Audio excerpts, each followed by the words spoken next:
মধ্যবিত্ত পরিবারে জন্ম নেওয়া একটি ছেলে ইউটিউব থেকে এত টাকা কামিয়েছে যে ইউটিউবের সিইও মিস্টার নীলমোহনের নেতো $1.5 মিলিয়ন। অন্যদিকে ওই ইউটিউবারের নেতো $500 মিলিয়ন।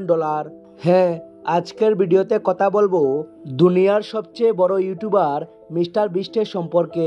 7 মে 1998 সালে আমেরিকার ক্যান্সাস শহরে এক মধ্যবিত্ত পরিবারে মিস্টার বিস্টের জন্ম হয়। তার পুরো নাম জেমস স্টেফেন জিমি ডোনাল্ডসন।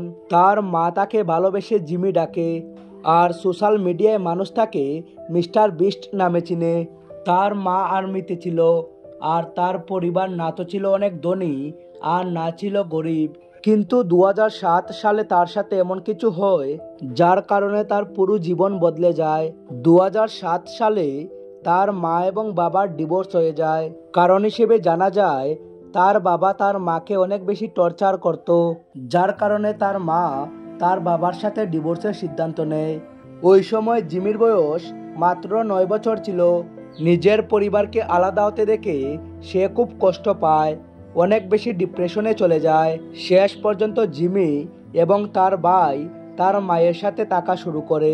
জিমির পড়াশোনার প্রতি কোনো ইন্টারেস্ট ছিল না, তার ইন্টারেস্ট ছিল ইউটিউবে। আর 2010 সালে ইউটিউব আমেরিকায় ট্রেন্ড হতে শুরু করে।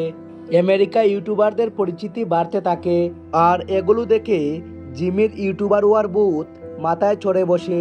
যার কারণে মাত্র 13 বছর বয়সে 2012 সালে জিমি তার ইউটিউব চ্যানেল খুলে, যার নাম রাখে মিস্টার বিস্ট 600। নামটি রাখার কারণ হচ্ছে তার মাইনক্রাফট গেমের আইডির নাম ছিল এটি। জিমি ইউটিউবে ভিডিও বানানো তো শুরু করে দিয়েছে, কিন্তু সফলতার দেখা সে এখনো পায়নি। আস্তে আস্তে 5 বছর কেটে যায়। এই 5 বছরে সে ইউটিউবের অ্যালগরিদমও বুঝতে শুরু করে। এজন্য আজও কিছু মানুষ মিস্টার বিস্টকে ইউটিউবের অ্যালগরিদম একার বলে। কিন্তু তার গ্রোথের আসল কারণ তার ইউটিউবের গ্রোথের টিপস অ্যান্ড ট্রিক্স। সামনে গিয়ে আমি তোমাকে বলবো যে কিভাবে মিস্টার বিস্ট কি টিপস অ্যান্ড ট্রিক্স ফলো করে, কিভাবে তার চ্যানেলকে অনেক তাড়াতাড়ি গ্রো করেছে। সালটা ছিল 2016। গ্রিন ভ্যালি খ্রিস্টান একাডেমিতে সে গ্র্যাজুয়েশনের জন্য অ্যাডমিশন নেয়, আর ওই সময় তার চ্যানেলে 30,000 সাবস্ক্রাইবার হয়ে গিয়েছিল। তার গেমিং ভিডিও আস্তে আস্তে গ্রো হতে শুরু করে, আস্তে আস্তে সাবস্ক্রাইবার বাড়তে শুরু করে, যার কারণে সে একটি সিদ্ধান্ত নেয়। সেই একটি ডিসিশন তার জীবনকে গড়তে পারে, অথবা সেই একটি ডিসিশন তার জীবনকে বরবাদ করতে পারে। 2016 সালে সে তার কলেজ থেকে ড্রপ আউট নেয় আর ইউটিউবকে ফুল টাইম হিসেবে নেওয়ার সিদ্ধান্ত নেয়। বন্ধুরা, তার এই ঘটনা থেকে আমাদের সবার শেখা উচিত যে জীবনে যখন আমরা কনফিউজ হব, তখন আমাদের যে কোনো একটি ডিসিশন নেওয়া অনেক জরুরি। ওই একটি ডিসিশন তোমার জীবন তৈরি করতে পারে অথবা ধ্বংস করতে পারে। এই জন্য আমাদেরকে আমাদের জীবনের সবচেয়ে বড় একটি সিদ্ধান্ত ভেবেচিন্তে নেওয়া উচিত। সাথে সাথে ফল পাওয়ার আশা না করে আমাদের লং টাইমে ফোকাস করা উচিত। সে সময় জব, ডিগ্রি এগুলো শর্ট টার্মে পাওয়া যেত, কিন্তু জিমির প্রয়োজন ছিল লং টার্ম। সে রাতারাতি কিছু পেতে চায়নি, সে বড় কিছু করার কথা ভেবেছে, যা আজ তাকে দুনিয়ার নাম্বার 1 ইউটিউবার বানিয়ে দিয়েছে। এখন যখনই সে কলেজ ছেড়েছে, তার মা তার এই সিদ্ধান্তকে কোনোভাবেই সাপোর্ট করেনি, বরং রেগে তাকে ঘর থেকে বের করে দেয়। কিছু সময় পর মিস্টার বিস্ট তার মায়ের কাছে যায় এবং তাকে বোঝানোর চেষ্টা করে। আর মিস্টার বিস্টের চোখে যে চমক ছিল, তার যে প্ল্যানিং ছিল, সেটি দেখে তার মাও তাকে সাপোর্ট করা শুরু করে। আস্তে আস্তে চলে এলো 2017। এতদিনে মিস্টার বিস্ট তার কন্টেন্ট অনেক ইমপ্রুভ করে, অনেক কিছু শিখে। আর সেই সাথে সে একটি চ্যালেঞ্জিং ভিডিও বানিয়েছিল জানুয়ারির 2017-তে, যে ভিডিওর মধ্যে সে 0 থেকে 1 লাখ পর্যন্ত কাউন্ট করে, এবং সেই ভিডিওটি শ্যুট করার জন্য তার 40 ঘন্টা সময় লেগেছিল।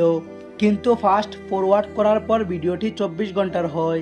এই ভিডিওটি তার ভাইরাল হতে শুরু করে এবং আমেরিকায় এটি একটি ট্রেন্ড হয়ে যায়, আর সেই সাথে তার নাম পুরো আমেরিকায় ছড়িয়ে পড়ে। আর 2017 সালে তার চ্যানেলে টোটাল 1 মিলিয়ন সাবস্ক্রাইবার হয়ে যায়। এর কিছুদিন পর 6 নভেম্বর 2018 সালে তার চ্যানেলে 10 মিলিয়ন সাবস্ক্রাইবার পূর্ণ হয়। আরও কিছুদিন পর 8 জানুয়ারি 2019 সালে তার চ্যানেলে 20 মিলিয়ন সাবস্ক্রাইবার হয়ে যায়। আর সেই সাথে মিস্টার বিস্ট ওয়ার্ল্ডের ফাস্ট গোয়িং ইউটিউব চ্যানেলের মধ্যে তার রেকর্ড করে নেয়। তুমি হয়তো লক্ষ্য করলে দেখবে তার চ্যানেল 2018 সালে সবচেয়ে বেশি গ্রো করে। এর কারণ হচ্ছে ওই সময় টি সিরিজ এবং পিউডিপাইয়ের মধ্যে সবচেয়ে বেশি কম্পিটিশন ছিল। আর এই সময়ের মধ্যে মিস্টার বিস্টেরও অ্যালগরিদম সম্পর্কে ধারণা হয়ে যায় আর সে ট্রেন্ডকে ফলো করে। আর ওই সময় ট্রেন্ডে ছিল পিউডিপাই। আর সে ওই সুযোগটাকে কাজে লাগিয়ে পিউডিপাইকে সাপোর্ট করা শুরু করে এবং পিউডিপাইকে নিয়ে অনেকগুলো ভিডিও বানায় এবং লাইভ স্ট্রিম করে, এমনকি সাপ টু পিউডিপাই নামে টি শার্টও বিতরণ করে। যার কারণে পিউডিপাইয়ের যারা অডিয়েন্স ছিল তারা মিস্টার বিস্টকে পছন্দ করা শুরু করে, মিস্টার বিস্টকে ফলো করা শুরু করে, তাকে সাপোর্ট করতে থাকে। আর 2018 সালে মিস্টার বিস্ট তার চ্যানেলকে অনেক দ্রুত গ্রো করায়। এরপর সময় আসে 23 নভেম্বর 2019। মিস্টার বিস্ট তার চ্যানেলে একটি ভিডিও আপলোড করে যার টাইটেল ছিল ওপেন এ ফ্রি ব্যাংক। এই ভিডিওতে মিস্টার বিস্টের উপর অভিযোগ করা হয় যে সে তার ভিডিওতে নকল টাকার ব্যবহার করে। এরপর মিস্টার বিস্ট পুরো ডাউট ক্লিয়ার করে। 2020 সালে মিস্টার বিস্ট ইউটিউব থেকে সবচেয়ে বেশি আর্নিং করা ক্রিয়েটর হয়ে যায়।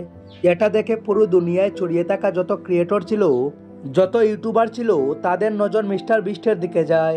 আর মিস্টার বিস্ট তার কন্টেন্টকে ইমপ্রুভ করার পিছনে সময় দেয়, নিজের টিম বিল্ড করে। আর আজ টোটাল 250 লোক কাজ করে তার টিমে। আর এখন আসা যাক মিস্টার বিস্টের গ্রোথের পিছনে রহস্য। মিস্টার বিস্ট কি সত্যি ইউটিউবের অ্যালগরিদমকে হ্যাক করেছে? অনেক ইন্টারভিউতে মিস্টার বিস্ট সবসময় বলে এসেছে, আর আসলে যেটা সত্য সেটা হচ্ছে ইউটিউবের ভিডিও ভাইরাল হওয়ার পিছনে 3টে টিক্স কাজ করে। প্রথম, সিটিআর। তুমি দেখবে মিস্টার বিস্টের যে থাম্বনেলগুলো সেগুলো খুব বেশি লাইট কালার হয়, খুব বেশি অ্যাট্রাকটিভ হয়, যার কারণে 50টি থাম্বনেল একসাথে রাখলেও মিস্টার বিস্টের থাম্বনেল চুকে পড়বে, যেটা অনেক মানুষকে আকর্ষণ করে। দ্বিতীয় হলো ওয়াচ টাইম। মিস্টার বিস্ট বলে আপনার ভিডিওতে যদি প্রপারভাবে ওয়াচ টাইম আসে তখন ইউটিউব আপনার ভিডিও ভাইরাল করতে বাধ্য। এজন্য দেখবে মিস্টার বিস্টের ভিডিও যত বড়ই হোক, কিন্তু এডিটিং, মিউজিক এবং যে কোনো কথা এতটা ঘুরিয়ে পেঁচিয়ে বলে, যার কারণে মানুষ দেখে মজা পায়।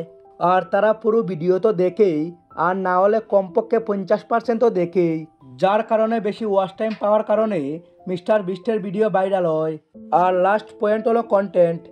মিস্টার বিস্ট সবসময় অডিয়েন্স যেটা ভাবেনি তার থেকে বেশি কিছু দেখায়, যার কারণে অডিয়েন্স একটি নতুন অভিজ্ঞতা পায়, নতুন কন্টেন্ট পায়, যার কারণে অডিয়েন্স তার সাথে এঙ্গেজ থাকতে পারে।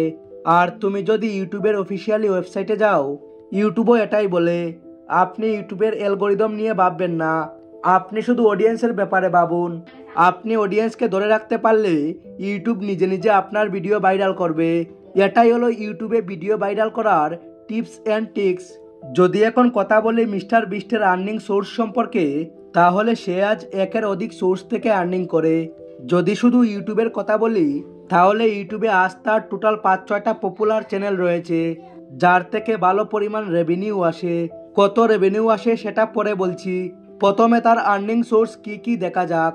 প্রথম হচ্ছে ইউটিউব, দ্বিতীয় হচ্ছে ব্র্যান্ড প্রমোশন, আর তৃতীয় হচ্ছে তার নিজের ব্র্যান্ড প্রোডাক্টস। মিস্টার বিস্টের নামে চকলেট, বার্গার এবং কাপড়ের ব্র্যান্ডও রয়েছে, যার কারণে মিস্টার বিস্ট ইউটিউবের পাশাপাশি একজন সফল বিজনেসম্যানও। মিস্টার বিস্ট আজ আরবারের ফান্ড রেজার, যেখানে টোটাল $23 মিলিয়ন ফান্ড রেজ করেছে সে। তার প্রথম চ্যানেল হলো মিস্টার বিস্ট, যেটাতে বর্তমানে 400 মিলিয়ন সাবস্ক্রাইবার রয়েছে। আর দ্বিতীয় চ্যানেলটি হলো মিস্টার বিস্ট গেমিং, যেটাতে প্রায় 48 মিলিয়ন সাবস্ক্রাইবার রয়েছে। এরপর বিস্ট রিয়েক্ট, এরপর মিস্টার বিস্ট 2, এরকম অনেক চ্যানেল রয়েছে যার সবগুলোতে মিলিয়ন মিলিয়ন সাবস্ক্রাইবার রয়েছে। আর এই সমস্ত সোর্স মিলে মিস্টার বিস্টের মান্থলি আর্নিং $3 মিলিয়ন। আর এটা নির্দিষ্ট না, এভারেজ বললাম, কখনো বাড়ে কখনো কমে।